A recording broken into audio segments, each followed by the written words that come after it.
નમસ્કાર ખેડૂત મિત્રો, આપ જોઈ રહ્યા છો કૃષિ દરરોજ અને આજે આપણે વાત કરવાના છીએ આજના હવામાન અપડેટ.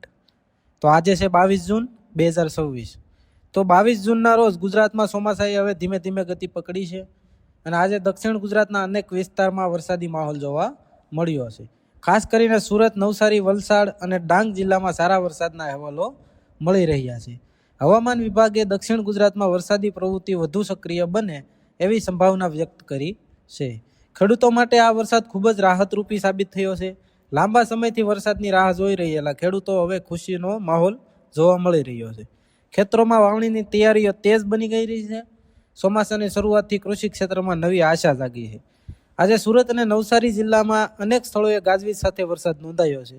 આગામી કલાકોમાં પણ દક્ષિણ ગુજરાતના વિસ્તારોમાં વરસાદી ઝાપટા ચાલુ રહે તેવી શક્યતા વધારે છે. હવે વાત કરીએ સૌરાષ્ટ્રની, તો સૌરાષ્ટ્રના ઘણા વિસ્તારોમાં હજુ પણ ખેડૂતો આકાશ તરફ મીટ માંડીને બેઠા છે. જોકે હવામાન પરિસ્થિતિ ધીમે ધીમે અનુકૂળતા બની રહી છે. આગામી 24 થી 48 કલાક દરમિયાન અમરેલી, ગીર સોમનાથ અને દરિયાકાંઠાના વિસ્તારોમાં વરસાદી પ્રવૃત્તિ વધવાની શક્યતા વ્યક્ત કરવામાં આવી છે.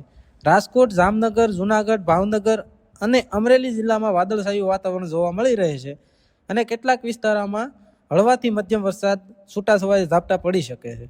હવામાન વિભાગે પણ સૌરાષ્ટ્રમાં કેટલાક જિલ્લાઓમાં વરસાદની શક્યતા દર્શાવી છે. હવામાન નિષ્ણાંત અંબાલાલ પટેલે 22 જૂનની આસપાસ ગુજરાતની અંદર વરસાદી પ્રવૃત્તિ વધવાની સંભાવના વ્યક્ત કરી હતી. તેમના જણાવ્યા અનુસાર રાજ્યના અનેક વિસ્તારોમાં આગામી દિવસોમાં ચોમાસું સક્રિય બનશે. મિત્રો, હાલમાં અરબ સમુદ્રની અંદર ભેજયુક્ત પવનો ગુજરાત તરફ આગળ વધી રહ્યા છે, જેના કારણે દક્ષિણ ગુજરાતમાં વરસાદનું જોર વધ્યું છે. આ સિસ્ટમ ધીમે ધીમે સૌરાષ્ટ્ર તરફ આગળ વધે તેવી શક્યતા છે. ખેડૂત મિત્રો, હાલનો સૌથી મોટો સવાલ એ છે કે વાવણી ક્યારે શરૂ કરવી. હજુ ઘણા વિસ્તારોમાં વરસાદની સતત સ્થિતિ બનતી નથી, જેથી વરસાદ સ્થિર પર નજર રાખવી ખૂબ જ જરૂરી રહેશે.